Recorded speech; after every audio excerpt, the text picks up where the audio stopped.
빈진호님이 갑자기 DM 와가지고 신인이랑 한번 작업 같이 하고 싶은데 내일 아침까지 개쩌는 비트 몇 개 보내주실 수 있어요? 라고 하면은 어떡할 거냐고 라고 하면 진짜 제가 한 1000명 물어봤는데 전부 다 그럼 밤새죠. 근데 그 눈빛이 거짓말이 아니야. 그러니까 진실의 눈빛이에요. 그럼 전 이러거든요. 근데 평소엔 왜 안 그래? 한국음악 프로듀서 협회와 스머글러스 아카데미에서 주관하는 프로듀서 인터뷰, 오늘 특별한 게스트 세우님 모셨습니다. 세우님 너무 반갑습니다.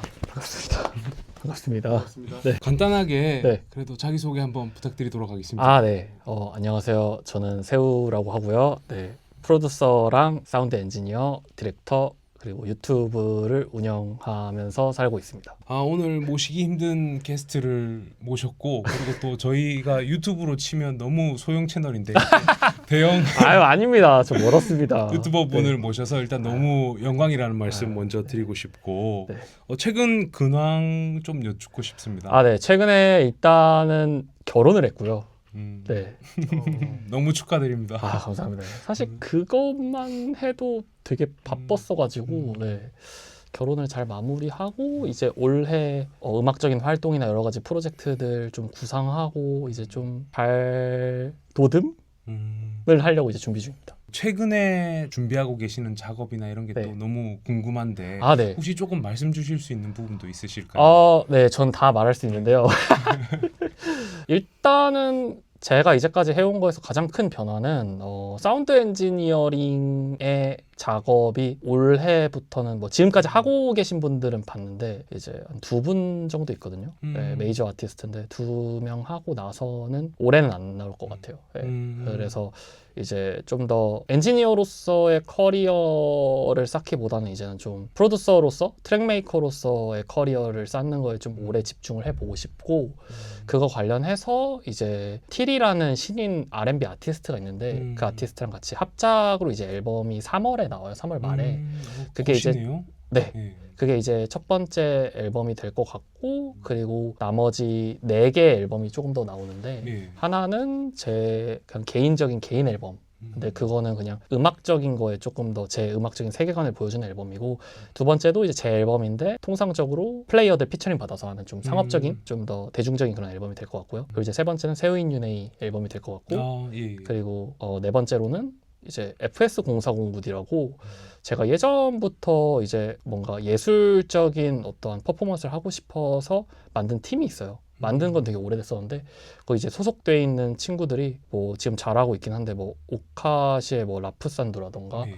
뭐 매튜 그리고 아크아이브의 뭐 웬즈데이라는 친구가 있고요. 그리고 제가 있겠네요. 그런 친구들이랑 이제 좀 최근에 이제 신지양이 예. 이번에 들어왔어요. R&B. 네, 맞아요, 예. 맞아요. 네, 그래서 그런 좀 제가 생각했을 때 저의 사심이 되게 많이 들어간 팀이라서 멋있는 거를 좀 해보고 싶다. 제가 팬이 되고 싶은 음악을 만들고 싶어서 그렇게 해서 총 5개 앨범을 준비를 하고 있긴 해요. 네. 보통은 이제 하나에 집중하신다는 네. 말씀들을 많이 듣는데 이 네. 자리에서 네. 5개를 준비를 하고 계시다니까 네. 너무 멋지신 것 같습니다. 아유, 아닙니다. 네. 그리고 네. 방금 엔지니어링 관련해서도 말씀을 주셨는데 네. 사실 방금 직전에 네. 저희 아카데미에서 네. 특별하게 특강을 진행을 해주셨는데 네네. 엔지니어링 관련해서 세우님이 가지고 계신 인사이트를 아까 뒤에서 보면서 네. 너무 놀랐습니다. 아유, 너무 과찬이십니다. 멋지신 어떤 아유. 관점을 가지고 계시다라는 생각이 들었고 혹시 오늘 특강을 진행을 하시면서는 조금 어떠셨나요? 너무 다 좋았는데 이 시간이 저는 개인적으로 좀 말이 많은 사람이라서 2시간 남짓 했었던 것 같거든요. 예. 네, 조금 더 길면 좋지 않았을까 이런 생각이 많았었던 것 같아요. 어쨌든 저의 음악을 알기 위해서 먼 길 하신 분들인데 예. 뭔가 더 많이 해드리고 싶은 마음이 좀 많아가지고 약간 밥 좀 더 먹고 가 약간 이런 마인드. 네. 그런 생각이 제일 많았었던 것 같아요. 나머지는 너무 좋았어요. 네. 근데 아마 오늘 오신 분들도 네. 세우님의 네. 방금 전에 말씀 주신 그 마음을 분명히 충분히 느끼고 계실 거라고 생각이 듭니다. 너무 오늘 방문 주셔서 너무 감사드리고 이제 음악 이야기를 조금 시작을 해보려고 하는데 세우님께서 음악 그리고 또 힙합을 시작을 하게 된 계기가 궁금합니다. 힙합 자체를 알게 된 거는 버벌진트 누명 앨범으로 입문을 하게 됐었고요, 고등학생 때. 네. 그래서 이제 저한테 힙합이라는 거는 음악적으로는 아티스트의 이고가 들어있고 플로우와 라임이 느껴지고 그리고 그거를 무대에서 곡을 만드는 사람과 음악이 좀 더 동일시 싱크로율이 되고 그게 자기의 어떤 리얼한 라이프 스타일로 나타나는 좀 그런 부분에 되게 매력을 많이 느꼈어서 그냥 힙합을 어쩔 수 없게 했었던 것 같아요. 선택지가 좀 없었던 것 같아요. 지금 생각을 해보면. 라이프 스타일에 굉장히 크게 매료되셨다라는 말씀이실까요? 그쵸. 네. 근데 또 지금 질문 받고 생각을 해보니까 네. 그때 제가 그런 힙합을 들을 때쯤 뭐 소녀시대나 뭐 원더걸스나 뭐 혹은 아이돌들이 조금 이제 많이 하입이 되고 이제 한국에서의 어떤 대중음악들이 나오기 시작했단 말이에요. 예. 네, 그런 부분에서 뭐 대중적인 아티스트로 좀 다뤄지던 힙합 아티스트가 뭐 다이나믹 듀오라던가 예. 에픽하이라던가 뭐 이러한 선배 그런 아티스트들이 있었는데 재밌었던 것 같아요. 그런 어떤 무브먼트를 봤을 때. 그리고 제일 좋았던 거는 뭔가 우리가 밴드 같은 거 하려고 그러면은 기악 같은 걸 뭔가 연습을 많이 해야 될 것 같고 예. 가창도 뭔가 있어야 될 것 같은데 뭔가 힙합은 좀 더 자유롭고 편하고 그렇게 테크닉적으로 어려운 게 있다라고는 뭔가 안 받아들였어서 더 하고 싶다라고 느꼈었던 것도 있는 것 같아요. 좀 공감이 많이 되는 게 네. 뭐 예를 들어가지고 뭐 기타를 배운다라고 네네네네. 하면 굉장히 피나는 연습이 맞아요. 필요할 것 같은 네. 느낌이지만 그것도 힙합 비트라고 하면 네. 그래도 집에서 노트북으로 할 수 네네네. 있는 또 그런 느낌이기도 네. 하고 그랬으니까 네. 굉장히 공감이 되는 말씀인 것 같습니다. 네. 그래서 여기에서 그래도 조금 질문을 드리고 싶은 게 네. 혹시 그래도 세훈님한테 시작을 하실 때 네. 좀 특별하게 영감을 많이 받았던 아티스트가 혹시 있으실까요? 아니면 최근에 많이 받고 계신 아티스트도 괜찮습니다. 저는 군대를 제가 22살에 군악대를 가게 돼서 그 군악대에서 이제 24년도에 전역을 하게 됐었는데 그 시기가 없었으면 저는 음악을 안 하고 있었을 것 같아요. 왜냐면은 입시를 준비를 하고 있었는데 입시를 다 망했어. 3수까지 다 망했었거든요. 네, 연습을 하도 안 해가지고 그래서 군대를 갔는데 정말 운 좋게 군악대를 가게 됐는데 소위 말하는 학벌이 좋은 사람들이 엄청 많은 거예요. 네. 근데 그때 좀 깨달은 거가 학벌이 좋고 음악적 지식이 높은 것과 내가 음악을 만드는 아티스트가 되는 거는 완전 다른 얘기더라고요. 그래서 짧은 대화를 해도 음악을 듣고 음악에 대한 얘기를 하고 싶은데 그거에 대해서 관심 있는 군대에 있는 사람들은 아무도 없었고 그냥 오늘 배고픈데 뭐 여자 얘기나 뭐 혹은 뭐 언제 전역하냐 이런 얘기가 대부분인 거에서 사실 느꼈던 것 같아요. 아, 내가 뭐 지금으로는 특별하다는 걸 알았지만 그때는 좀 할만하겠구나. 네, 내가 조금 더 음악을 좋아하는구나. 그 확신을 갖고 이제 전역을 하고 나서부터 그냥 무작정 이제 로직 들이박으면서 막 시작을 했었던 것 같아요. 로직으로 시작을 하셨군요. 네. 이제 사실 다음 질문에 좀 연결이 될 질문이기는 한데 네. 우리 모탈 PD님께서 질문 이어나가 주시겠습니다. 이제 시퀀서뿐 아니라 네. 평소에 조금 이제 작업을 시작하실 때 네. 이제 세훈님께서는 좀 이러한 방식으로 네. 습관이 약간 들어있다라든지 아니면 뭐 이런 장비가 내 작업에 있어서는 좀 필수적이다 네. 하는 것들이 있는지 좀 여쭙고 싶습니다. 옛날이나 지금이나 사실 저는 웃긴 말이지만 뮤지션에 가까운 뮤지션은 아닌 것 같아요.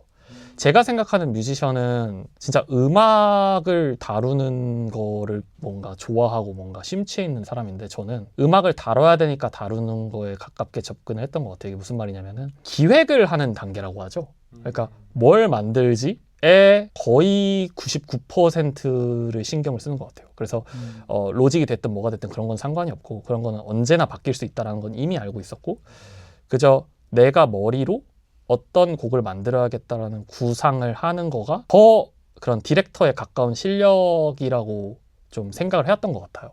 그래서 이제 그거를 내 머릿속에서 떠올릴 수 있고 그걸 설명할 수 있었을 때 기술하고는 되게 별개라고 좀 받아들였었던 거죠. 네, 그래서 저 스스로 만들고 싶은 곡을 머릿속으로 떠올릴 수 있고 그거를 로직으로 작업을 했을 때 구현이 안 된다. 그럼 테크닉의 문제라고 조금 더 쉽게 받아들여지면서 스스로 좀 이제 고쳐 나가면서 실력을 올려왔었던 것 같아요.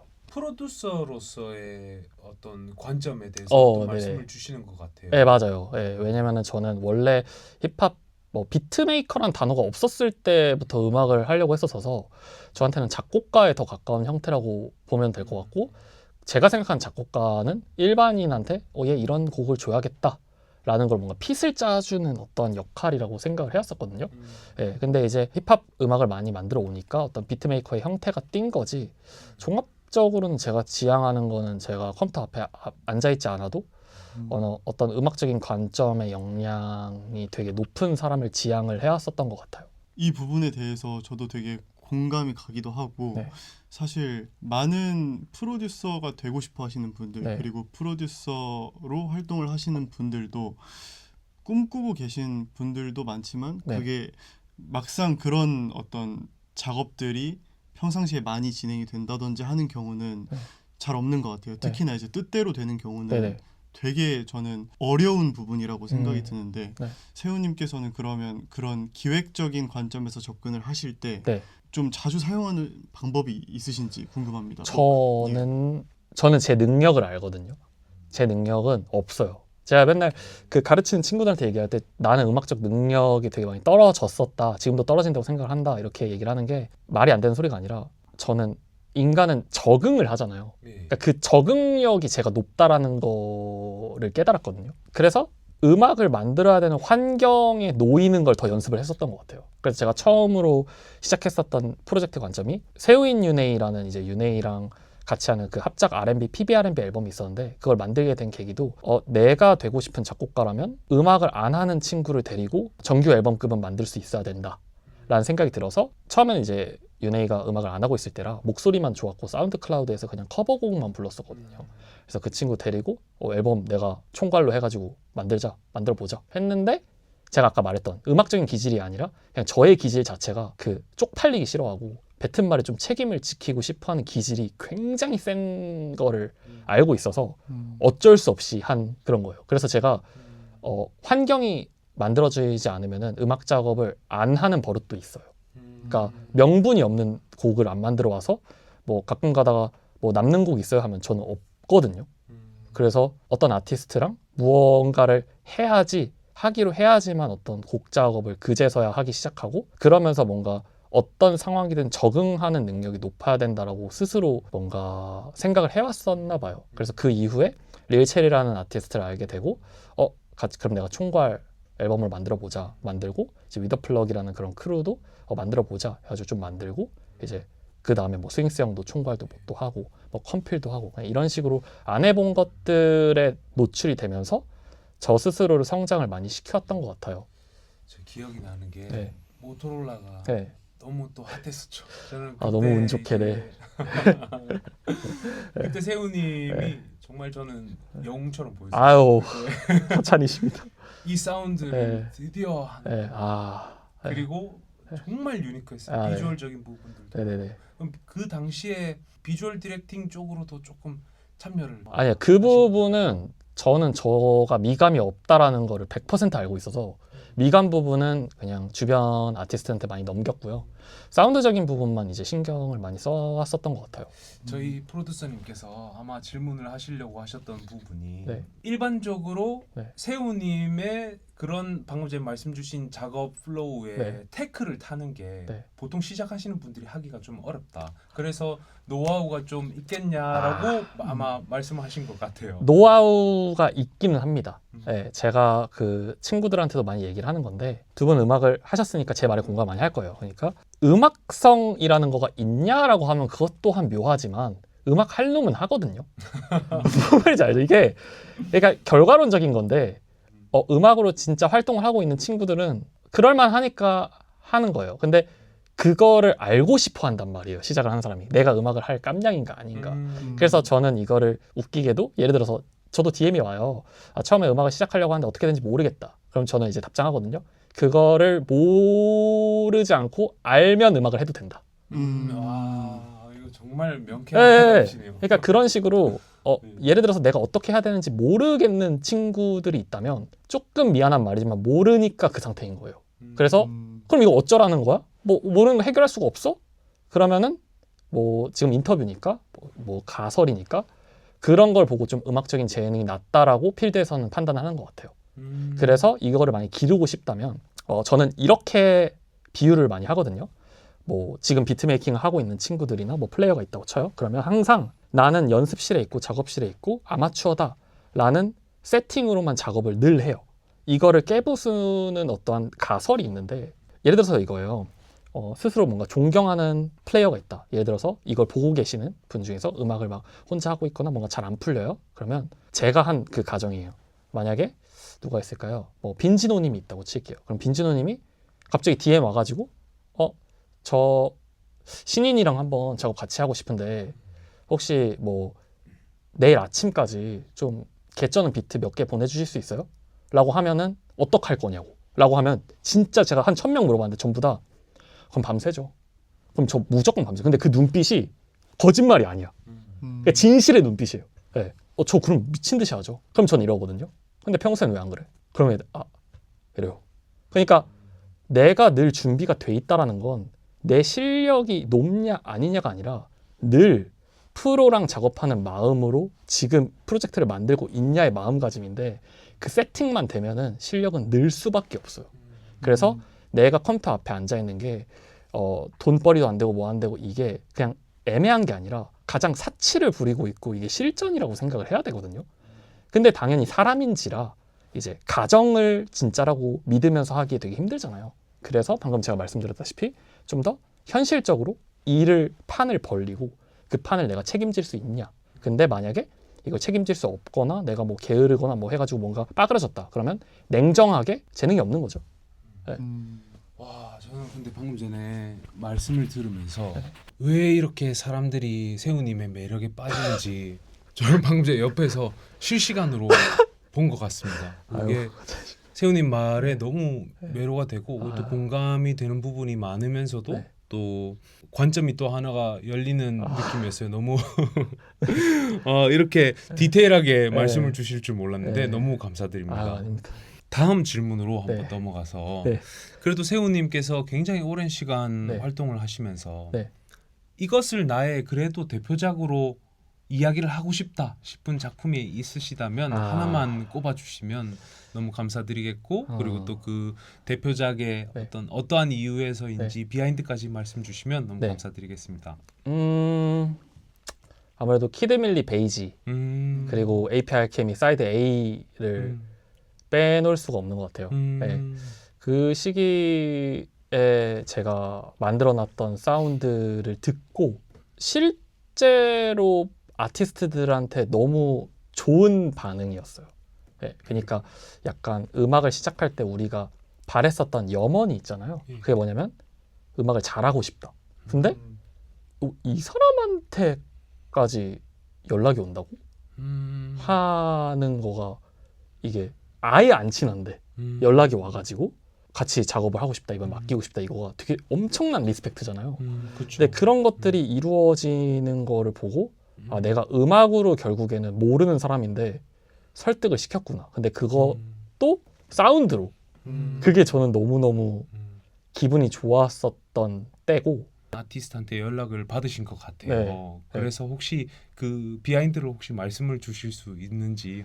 일단은 뭐 최근에 작업한 저스티스? 그 저스티스, 당시에 네. 그때 이제 저스티스 얘기한 거가 난 사실 너가 같은 회사에 있을 때도 너 사운드 싫어했었다. 내가 지향점이 아닌데 그 지향점이 아닌 건데 설득을 당했다. 이게 진짜 너무 고마웠고 그때 당시에 이제 저는 사실 엔지니어로 저를 많이 찾았을 때라 프로듀서로 찾는 경우가 되게 없었는데 오히려 프로듀서로 찾더라고요. 그래서 너무 고마웠어요.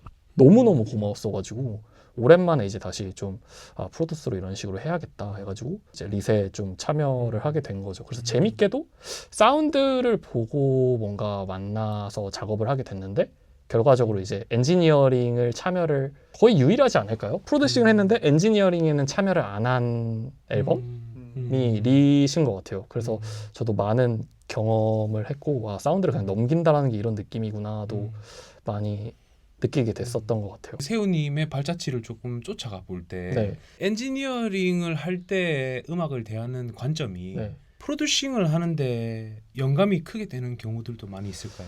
다른 것 같아요.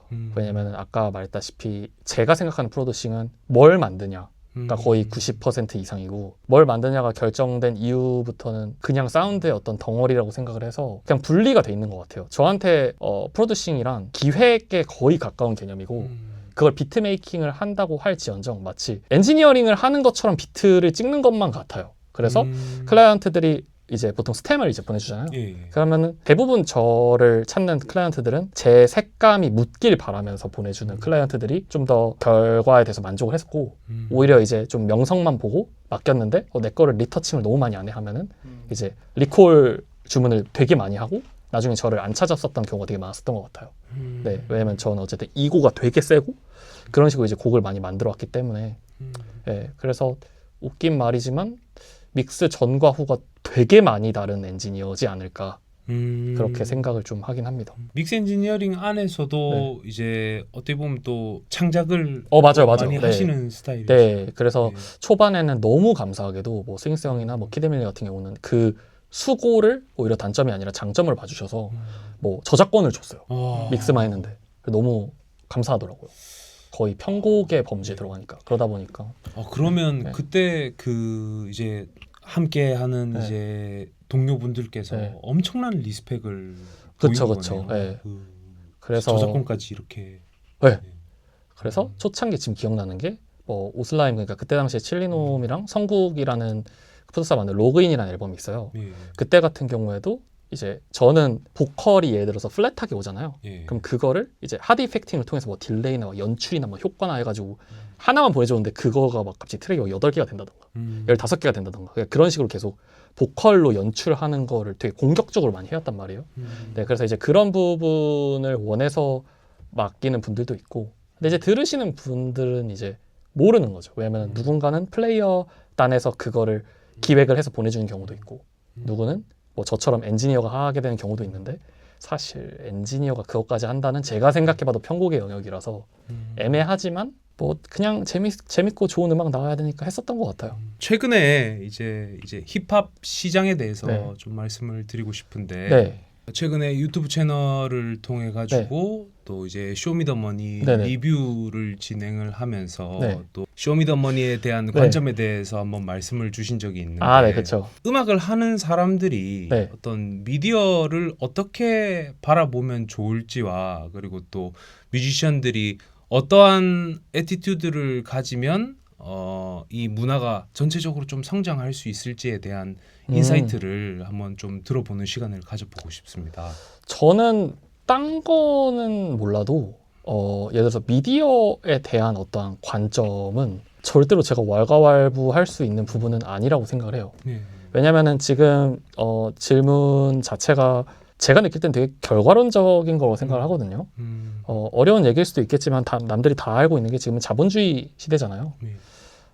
사실 내가 무엇을 해도 예를 들어서 뭐 지금 생각나는 이름이 뭐 김계란님이라고 할게요. 예. 그럼 사실 김계란이라는 뭐 유튜버가 있다라고 하면은 구독자가 뭐 10명이다. 그럼 되게 웃긴 이름이란 말이에요. 근데 자본적으로 굉장히 크게 성공하게 되면 힘이 생깁니다. 네. 그래서 이제 초창기에 유튜버들이 제가 느낄 때는 소위 말하는 좀 짜치는 그림이 있다가도 이제는 유튜버들 컨텐츠에 막 1명, 2명씩 많이 나가잖아요. 그거가 어느 정도 뭐 자본주의적 관점, 뭐 그게 광고적인 관점일 수 있고 그 돈이 흐르기 때문에 그런 거를 조금 묵직하게 눌러줄 수가 있는 건데 뭐 예를 들어서 이런 거죠. 뭐 댄서들이 춤을 열심히 추고 있었어요. 근데 수우파라는 게 생겼기 때문에 댄서들한테 돈이 흐를 수 있게 된 거고 너무나 멋있는 댄서들이 이제 주목을 받을 수 있게 된 거란 말이에요.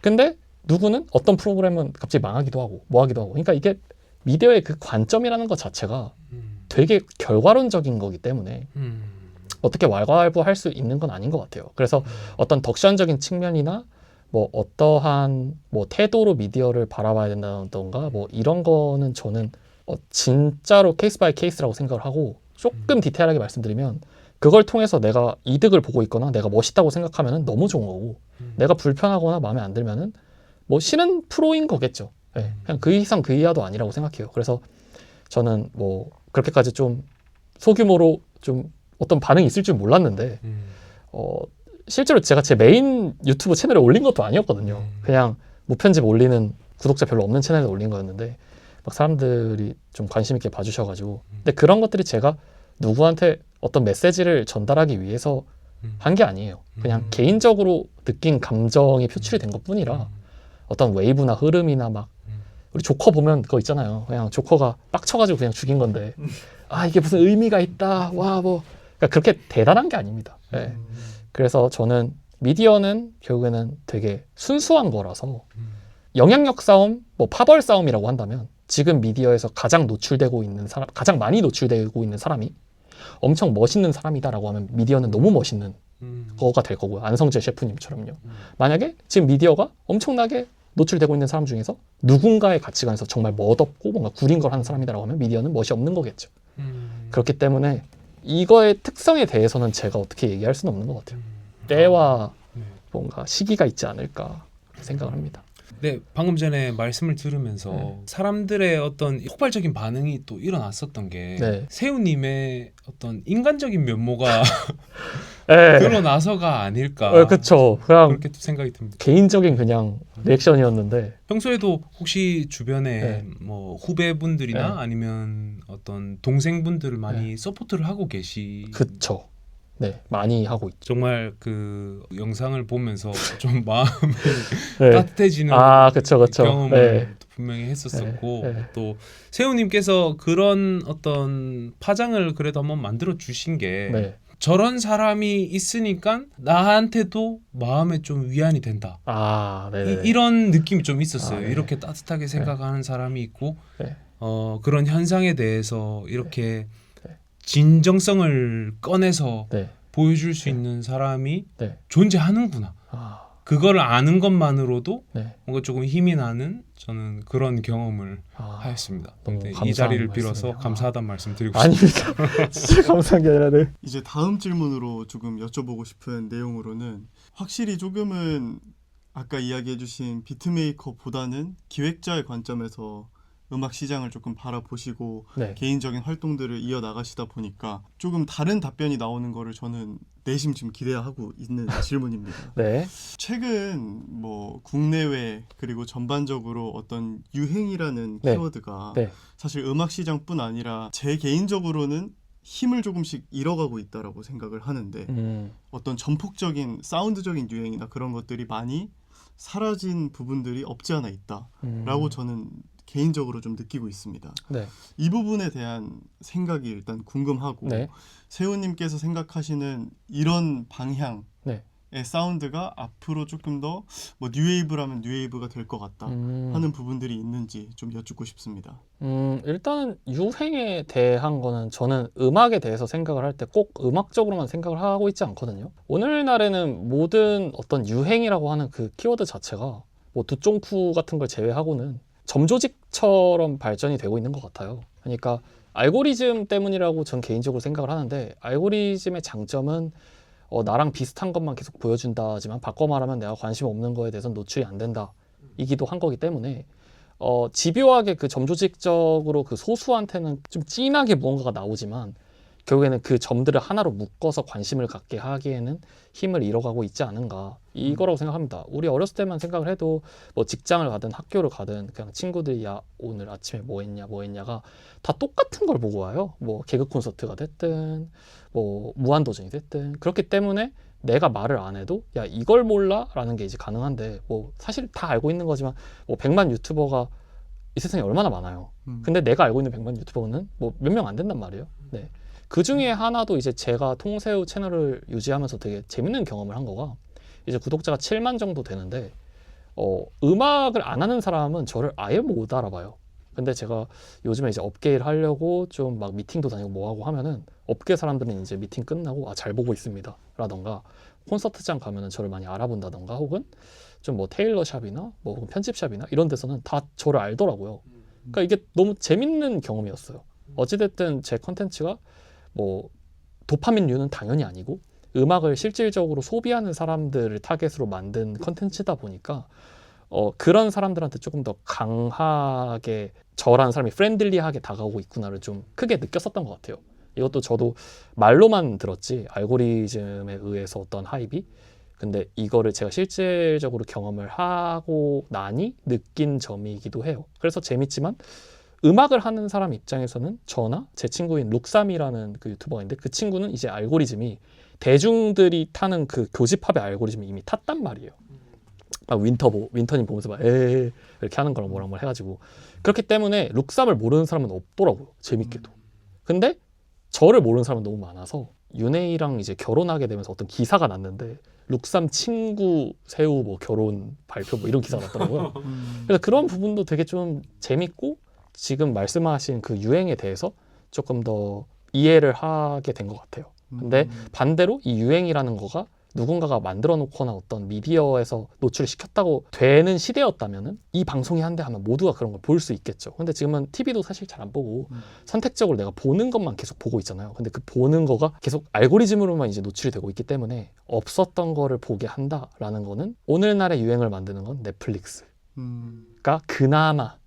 그나마 어떠한 넷플릭스가 자체적으로 만든 알고리즘으로 형평성 있게 뭔가 보여주고 있지 않나. 혹은 K라는 단어 자체가 이미 유행이다. 그래서 어떠한 트렌드가 올 것 같냐라고 하면은 K라는 그 단어, 한국이라는 어떤 그런 문화적인 거나 사운드적인 것 자체가 유행이 될 것 같고요. 디테일한 게 아니라 거기 안에 힙합이 됐든 뭐 옷이 됐든 뭐가 됐다가 다 같이 하입이 될 것 같아요. K 자체가 제가 느낄 때. 그리고 실질적으로 요즘에 또 3전이 또 올라가고 있고요. 어쨌든 그 K라는 거 자체가 하입이 되다 보니까 그 요소가 또 캐대언이 될 수도 있고. 근데 그 넥스트가 뭔지는 모르겠지만 앞으로 제가 생각했을 때 1, 2년은 좀 더 K를 우려먹을 게 남았다라고 생각을 합니다. 아직 사람들이 모르는 게 많아요. K에. 재밌는 게 너무 많아요. 정말 날카로운 그 견해였다라고 저는 생각이 네, 드는데 네. 사실 저도 서두에 말씀을 드렸던 것처럼 네. 사실 구미디어에서 신미디어로 이제 전체적으로 흐름들이 넘어가고 있기도 하고 네. 예전에는 어떤 유행의 흐름이라는 게 전폭적으로 있었고 네. 저 같은 경우에도 학창 시절에 학교를 가면 네. 모두가 소비하는 게 이제 똑같고 네. 다 한 주는 그냥 이거에 대해서만 이야기를 하고 그런 네. 느낌이었는데 확실히 전반적인 어떤 뭐 기술의 발전이나 여러 가지들로 인해서 변화들이 크게 일고 있다라고 저도 느끼는 것 같습니다. 네네. 여기에서 조금 더 깊게 들어가서 질문을 조금 드려보자면 그런 흐름 속에서 음악 시장 안에 속해 있는 아티스트나 프로듀서는 어떠한 방식으로 적응을 해나가는 자세가 필요할지에 대해서도 개인적인 견해가 궁금합니다. 네, 이것도 개인적인 견해로밖에 얘기를 못하겠죠. 결과론적인 거니까요. 저는 개인적으로 그 아까 전에 FS0409D라는 팀을 만들었었다고 말씀드렸었잖아요. 그 팀을 만들게 된 계기가 그 친구들은 저한테 이 얘기를 들었는데 저는 음악이 끝났다고 생각해서 만든 팀이에요. 음악이 끝났다라고 얘기를 한 거는 제가 느꼈을 때 음악이 제일 인류한테 메인스트림이었던 때는 라디오 시대 플러스 이제 그 공연을 우리가 송출할 수 있었을 때 더 이상 음악이 그 공간에 있는 사람들의 것이 아니라 포터블 하게 됨으로써 산발적으로 퍼질 수 있었기 때문이라고 생각하거든요. 그림을 보려고 우리가 미술관을 가도 가까이에 얼만큼 붙어있냐에 따라서 감상이 다 다르고 밸류가 달라요. 공연장도 마찬가지고요. 근데 카메라로 잡는 것과 음원으로 만든 거는 모두에게 공평하단 말이에요. 그 퀄리티가요. 그러다 보니까 우리가 음반을 구매하게 되고 그리고 음반 기록이랑 레코딩이라는 테크닉이 나오게 되면서 우리는 그걸 소비할 수 있게 되고 갖게 되고 그러니까 즉 소리를 거머쥘 수 있게 되는 그 테크닉이 음반 사업이 시작이 됐다. 그게 이제 투자 가치로도 자본이 많이 흐를 때일 수밖에 없겠죠. 왜냐하면 결국에는 새로운 어떤 산업이 생길 때는 투자자들이 다 군침을 흘리니까요. 그래서 이제 그런 부분들이 확산되기 시작하고 이제 음악이라는 거에 대한 그 시장이 살짝 주춤하다고 제가 느꼈을 때가 이제 불법 P2P 사이트라는 어떤 테크가 나오기 시작했을 때 클라우드라는 시스템이 나오게 되면서 공유라는 시스템이 시작이 되는데 그때 더 이상 데이터로 이루어진 것들은 이제 잡을 수가 없게 된 거죠. 그 과정에서 나오게 된 거가 스트리밍 사이트가 된 건데 왜냐면은 공짜로 듣지 말고 한 월 결제 10,000원 정도면은 여기 다 있다. 그러니까 전 여기서부터 약간 틀려 먹었다고 생각하는 사람이에요.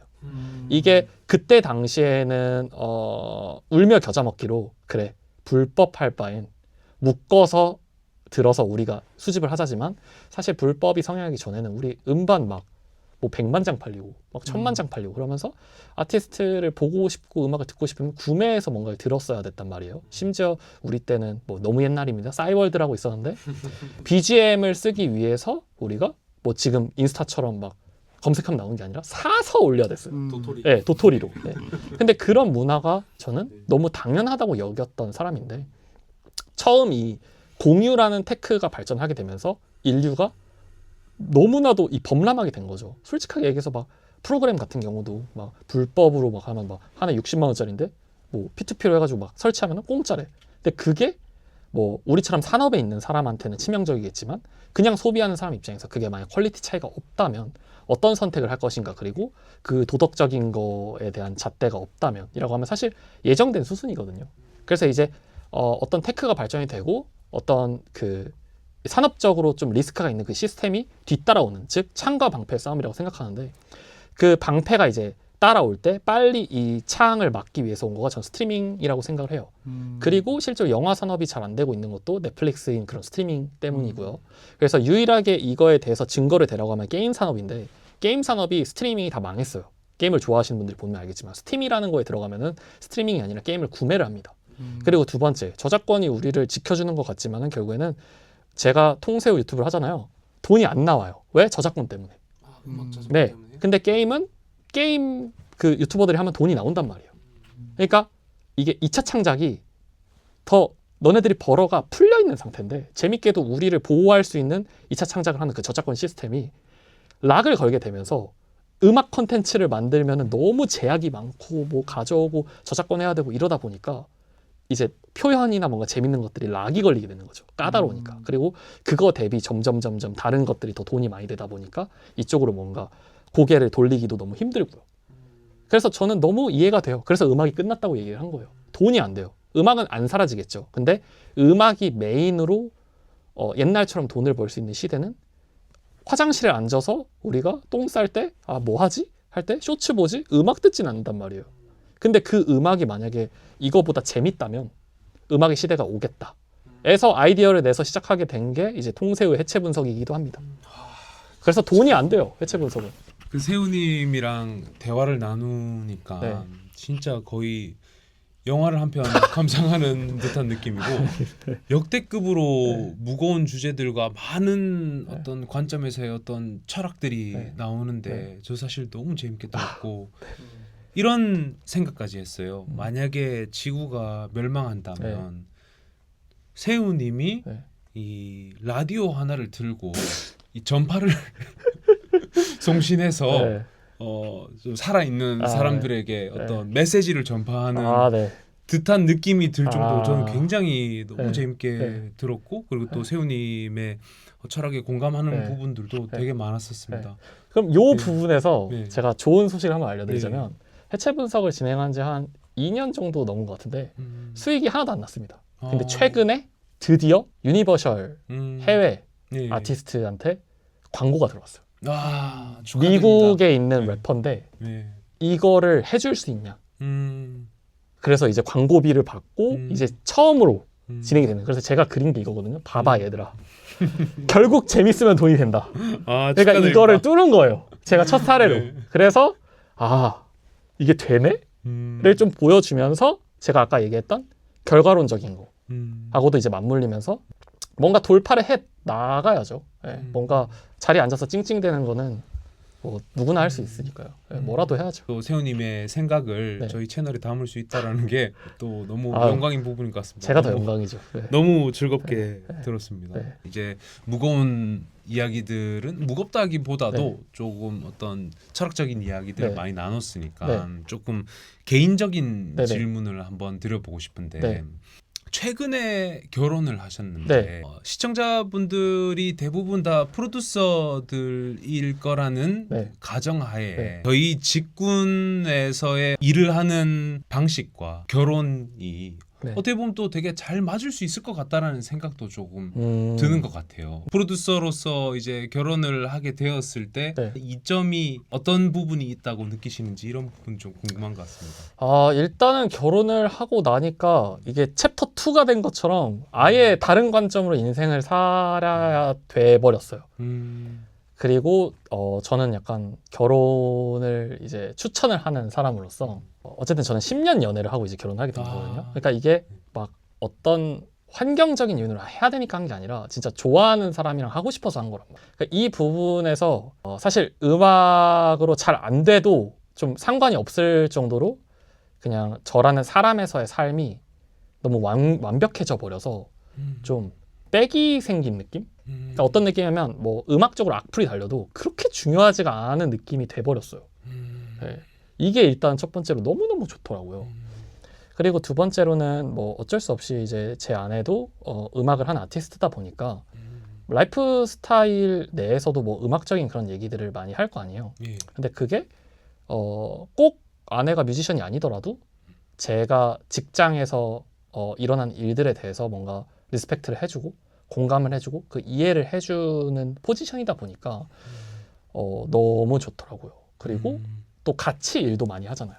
네, 그러니까 아티스트의 앨범을 같이 만들어줄 수가 있으니까 그게 가정을 지키는 일이면서 돈을 버는 일을 하는 거면서 또 둘의 관계에도 또 좋고 네, 그러니까 사실 너무 좋은 거밖에 없고 그리고 저는 스튜디오는 딴 데 있습니다. 집에 없어요. 있긴 한데 그건 이제 좀 간이로 급할 때 하는 거고 네, 아무래도 비즈니스도 다른 아티스트도 많이 하고 해야 되니까 집에다가 두는 거가 유리하진 않더라고요. 집은 집이다 좀 주의자라서 좀 그런 식으로 하게 되고 루틴 같은 것도 이제 좀 이제 같이 맞추고 있거든요. 지금 뭐 아침 8시에 일어나서 뭐 저녁 9시가 되면 뭐 퇴근을 한다.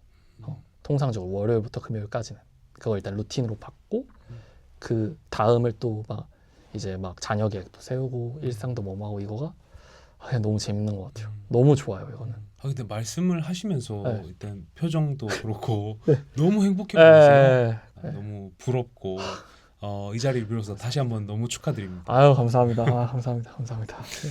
자 이제 마지막 질문인데요. 네. 사실 앞에서도 조금 신인분들을 위한 조언을 해주시긴 하셨지만 그래도 새롭게 시작하시는 분들이나 이 업계로 들어오시고 싶어 하시는 분들께 네. 조언을 주신다면 어떤 조언을 주실지 여쭙고 싶습니다. 저는 솔직하게 하지 말라고 얘기를 하고 싶긴 해요. 네. 무조건 하지 말라. 네. 음악을 하고 싶은 사람이나 이 업계에 들어오고 싶은 사람이 있다면 저는 강력하게 그냥 하지 말라고 얘기를 하고 싶어요. 이유도 있어요. 그래도 이제 그분들의 네. 열정을 아마 막을 수는 없을 거예요. 그쵸. 그래도 저는 이 유사한 질문을 받을 때 저는 무조건 하지 말라고 얘기를 하긴 하거든요. 근데 그 이유가 제가 어렸을 때 만화가가 꿈이었어요. 만화 그리는 게 꿈이었는데 저희 아버지가 만화가였거든요. 예. 그래서 초등학교 6학년 때 막 공책 사가지고 막 만화책 1권, 2권, 3권 이런 식으로 막 진짜 막 다 그리고 막 이렇게 치웠단 말이에요. 근데 어느 날 아버지가 슬쩍 보더니 세용아 너는 그림 못 그리니까 만화가 하지 마라 이러더라고요. 제가 그 말을 듣고 그래도 프로인 사람과 나의 친아버지가 나를 진짜 소중하게 여기는 사람이 하지 말라고 했으면 안 해야겠다. 그래서 깔끔하게 접었거든요. 근데 이제 시간이 흘러서 제가 군대를 전역하고 이제 아버지를 만나는데 문득 그게 생각이 나더라고요. 물론 음악은 하고 있었지만. 그래서 아버지 갑자기 생각이 나는데 그때 어렸을 때 좀 너무 하시지 않았나. 좀 응원을 해주시면 그래도 좀 제가 만화가가 될 수 있지 않았을까요? 라고 하니까 아버지가 딱 하시는 말이 너가 만화가를 할 깜냥이었으면 지금도 하고 있었겠지라고 하더라고요. 네. 그 말을 듣고도 너가 했겠지. 그래서 그걸 듣고 이게 필요가 없구나. 그러니까 진짜 할 사람은 해요. 그래서 돌아서 왔지만 제가 말씀드리고 싶은 건 지금 안 하고 있다? 그럼 이거 자체가 할 깜냥이 아니라는 거예요. 그래서 그냥 지금 뭐라도 음악적인 거를 만들려고 하고 내가 멜로디를 흥얼거리고 창작을 시작하고 있다? 그럼 뮤지션이에요. 스위치에 가까운 거지 이게 고민을 하고 자시고의 개념은 아닌 것 같아요. 네. 그저 지금 내가 이걸 하고 있냐 아니냐 그냥 그뿐인 것 같아요. 제가 느꼈을 때.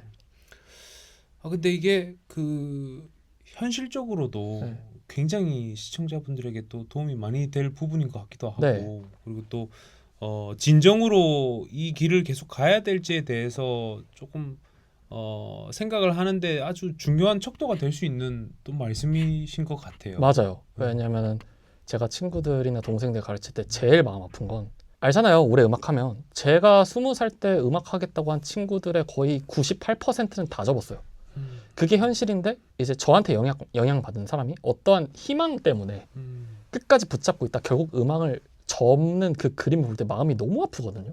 그래서 그럴 바에는 사실 안 하는 게 훨씬 더 낫고 이게 참 그래서 저는 조금이라도 빠를 때 얘가 음악을 할 깜냥이냐 아니냐를 조금 냉정하게 판단할 수 있는 기준을 만든 게 뭐 아까 인터뷰 초반도 그렇고 예. 지금 말씀을 드리는 거기도 해요. 그래서 요점은 이건 것 같아요. 내가 어떻게 해야 음악으로 잘 될지, 음악으로 돈 벌어야 될지 잘 모르겠다. 이거는 비상사태입니다. 알아야만 해요. 수단과 방법을 가리지 않고 알아야만 해요. 이걸 모르면 그 곡을 받은 사람도 몰라요. 근데 이걸 아는 사람이 적단 말이에요. 그래서 프로가 적은 거예요. 이거는 어떻게 할 수가 없어요. 그래서 본인이 어떻게든 트라이를 하고 내가 어떻게 해야 음악으로 직업을 만드는지를 수단과 방법을 가리지 않고 움직이고 지금 하고 있고 사람들이 나에 대해서 능력평가를 좋게 하고 아까 얘기했듯이 어떤 예시로 프로가 같이 할래요? 할 때 네? 했을 때 4시간 되는 거기에서 내가 곡을 만들어서 만들 수 있고 그러니까 그런 부분들이 되게 중요한 거란 말이에요. 고민이 중요한 게 아니라 생각보다 현실은 냉정하기 때문에 그래서 그런 부분을 스스로 모니터링을 하고 내가 지금 당장 필드에 놓여졌을 때 일을 할 수 있는 컨디션인지 아닌지 냉정하게 따져보고 그게 아니라면 많이 고쳐 나가야죠. 그 정도가 최선인 것 같아요. 근데 고쳐 나가려고 노력을 해도 내가 프로들 사이에서 뭔가 해낼 수 없는 어떤 컨디션이라고 스스로 생각한다. 그럼 진짜 진지하게 이게 진짜 내 길이 아닌가 맞는가 혹은 다른 쪽으로 좀 음악을 하는 거에 대해서는 여러 가지 형태가 있잖아요. 이 형태가 아닌 쪽으로 좀 꺾는다던가 그런 게 좀 더 냉정하게 필요한 것 같아요. 근데 말씀을 들으면서 네. 사실 이게 하지 마라라고 이야기를 한다라고 했을 때 딱 그 워딩 자체는 굉장히 좀 부정적인 단어인 것 같지만 네네. 워딩 자체는 부정적인 것 같지만 네. 사실 지금 말씀하시는 거를 들어보면 네. 굉장히 세우님의 어떤 따뜻한 마음이 그 안에 있다라는 생각이 좀 많이 드는 것 같아요. 아, 네, 그러니까 그렇죠. 그런 어떤 너무 뻔하게 예정되어 있는 실패인데 네. 그 뻔한 거를 조금 누군가가 또 실패하는 모습이나 이런 것들을 보기 네. 싫은 마음에 네. 현실적인 조언을 주시고 싶은 거라고 네, 좀 생각이 들거든요. 맞아요. 차라리 음악을 만들고 싶은 거면 취미가 차라리 낫고 음, 그리고 요즘에 AI 딸깍 순호로 만들 수 있잖아요. 음, 그러니까 그렇게 만드시는 게 더 나아요. 음, 네, 그걸로 만들고 더 그걸로 2차 창작도 하고 내가 음악 필요하면 그걸로 만들고 내가 음악을 하고 싶어서 하는 거냐 음악을 하는 사람이 되고 싶어서 하는 거냐 이건 분명하게 차이점이 있다고 생각하기 때문에 내가 음악을 하고 싶어서 한다라고 한다면 그거에 대해서 철학이 뒷받침이 되지 않는다면은 진짜 지독한 고통을 맛볼 거라고 저는 확신합니다. 네. 와, 오히려 근데 이게 사람들 보시는 분들로 네. 하여금 네. 긍정의 메시지로서 네. 더 응원이 되는 말씀이실 거라고 저는 생각을 해요. 그러니까 이제 제가 일부러 그냥 이렇게 이렇게 만들려고 하는 게 아니라 이 말을 네. 부분적으로 네. 듣게 되면 네. 조금 부정적일 수도 있는데 그쵸. 근데 이 전체를 들으면 네. 사실 진정으로 또 내 안을 또 들여다보고 네. 또 현실적으로 생각을 해서 나의 길을 방향성을 잡아 나가는데 분명히 큰 도움이 될 거라고 생각이 들고 네. 세호님께서 이런 인사이트를 공유해 주셔서 네. 또 다시 한번 너무 감사하다는 말씀 드리고 아유, 싶습니다. 감사합니다. 마지막 질문이었는데 네. 오늘 세호님께서 아카데미에서 네. 특강을 하신 거랑 그리고 또 오늘 인터뷰랑 네. 감회가 어떠신지 아. 마지막으로 한번 여쭙고 싶습니다. 너무 감사하고요. 저는 되게 별거 아닌 사람이라고 늘 저 스스로 생각을 하면서 살아가고 있어요, 실제로. 근데 별거 아닌 사람이 별거 있는 사람이 된다라는 거는 뭔가 제가 바뀌어야 되는 거의 문제가 아니라 다른 사람이 저를 어떻게 관찰하고 있냐의 문제인 것 같거든요. 지금 스머글러스 같은 경우도 제가 예전부터 알고 있었고 스머글러스도 분명히 저를 알고 있었을 거란 말이에요. 근데 제가 어떤 유튜브를 하고 어떤 뭐 쇼미 리액션을 하고 어떤 트래픽이 오고 어쨌든 회의를 통해서 이 사람 강의를 했을 때 어떤 수요가 있을 거다. 사람들이 찾겠다라는 판단 하에 그러니까 스머글러스의 판단으로 제 가치가 평가가 된 거란 말이에요. 어떻게 보면 쉬운 거예요. 그래서 결과론이라고 제가 얘기를 하지만서도 그 결과를 만들기 위해서 어쩔 수 없는 그 에너지가 있다라는 걸 조금 믿으셨으면 좋겠어요. 근데 그 에너지는 사실은 여러분들도 이미 경험했었던 에너지인데 가령 이런 거예요. 우리가 첫 연애를 할 때에 생기는 여자친구나 남자친구가 생기잖아요. 그러면 안 졸려요. 아침에 일찍 일어나게 되고 막 몸 컨디션도 엄청 좋고 걔가 하는 말에 집중이 엄청 많이 되고 막 다 재밌고 즐겁단 말이에요. 그 그거를 경험한 사람이라면 내가 진짜로 사랑하는 어떠한 컨텐츠 혹은 일, 뭐 어떤 거든 다 할 수 있는 에너지가 있을 거라고 저는 생각을 해요. 네.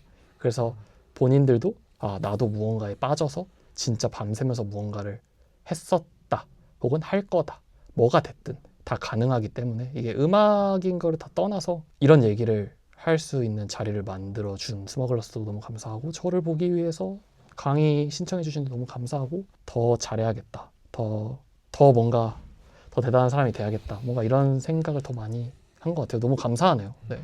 저희가 너무 감사드립니다. 세훈. 저는 네. 오늘 세훈님이랑 네. 인터뷰를 하면서 네. 세훈님한테 진짜 푹 빠졌어요. 그냥 하는 이야기가 아니라 제가 정말 결혼을 너무 해가지고 네. 푹 빠졌고 아쉽게도 네. 네. 너무 매력적인 분이시라는 거를 너무 옆에서 가깝게 이렇게 느끼는 것 같고, 아유, 그리고 감사합니다. 또 세훈님께서 가지고 계신 철학이 네. 오늘 정말 또 많이 배웠습니다. 일단 이 프로듀서 인터뷰를 지금 한 5회차 네. 정도 진행을 하고 있는데 네. 이제 이거를 시청하시는 분들도 그렇고 뭐 편집을 하시는 분께서도 그렇고 제가 이제 역대급으로 생각에 계속 잠겨 있는 아마 편이 되지 않을까라는 네. 생각이 드는데, 제가 한 번씩 그 대화를 하다가 그 다음 주제가 팔로우가 안 됐습니다. 사실 네. 이제 마무리가 될 때쯤에서야 이제 네. 이야기를 드리지만 뭐 한 3번 주제에서 어떤 생각에 잠길 포인트를 던져주신 게 네. 저는 이제 뭐 5번 주제까지 이제 네. 대표님께서 대화를 이끌어 네. 가시는 동안 잠겨 있다든지 네. 그래서 제가 아까부터 저기를 계속 혼자 멍하니 보고 있는 장면들이 좀 네. 많이 담겼을 것 같은데 네. 저는 보시는 분들이 이거 0.7배속으로 일단 좀 보기를 아유, 좀 추천을 지루하겠다. 드리고 싶습니다. 네. 굉장히 좀 성향에 맞으신 분들이라면 음. 정말 얻어갈 수 있는 내용이 많은 인터뷰였다라고 개인적으로 생각이 들고 네. 아무튼 모시게 되어서 정말 영광이었습니다. 아유, 감사합니다. 아닙니다. 감사합니다. 제 소감을 좀 말씀을 네. 드리면 네. 이거 인터뷰 진행을 내가 할 수 있는 게 아니라 이런 생각을 아유, 너무 많이 아닙니다. 했어요. 비집고 들어가기도 좀 힘들고 저도 그것에 매료돼서 아유, 어떻게 네. 보면 듣는 사람의 네. 입장에서 또 듣다 보니까 네. 오늘 진행이 또 매끄러웠을지가 또 살짝 걱정이 되는 부분이 아유, 너무 좋았습니다. 생겼습니다. 네. 저는 마지막으로 너무 좋게 제 얘기를 들어주셔가지고 하고 싶은 얘기는 이 모든 거랑 연관이 되는 건데, 제가 이렇게 했잖아요. 근데 몇 개월 후에 앨범을 냈어요. 똥반이에요. 행보가 구려요. 그러면 이 인터뷰는 똥이 되는 거예요. 그래서 저는 그 지속성과, 그러니까 말은 누구나 할 수 있지만 결국엔 이 뱉은 말의 밸류를 올리는 건 지금이 아니라 앞으로에 나아가는 밸류다, 이런 걸 말씀드리고 싶어서 아마 지금 이 인터뷰가 뭐 더 굉장한 인터뷰가 되려면은 뭐 10년 후에 제가 진짜 대단하고 멋있는 사람이 돼 있다면 요거는 되게 보석 같은 인터뷰가 되겠죠. 그러려고 이제 노력을 해야겠죠. 네. 마무리까지 정말로 사람을 감동시키시네요. 아닙니다. 네. 오늘 나와주셔서 네. 너무 감사드립니다. 감사합니다. 네. 아유, 저도 감사합니다. 네, 감사합니다. 설명란에 한국음악 프로듀서 협회 디스코드 링크가 있으니까 들어오셔서 교류하시기 바랍니다. 감사합니다.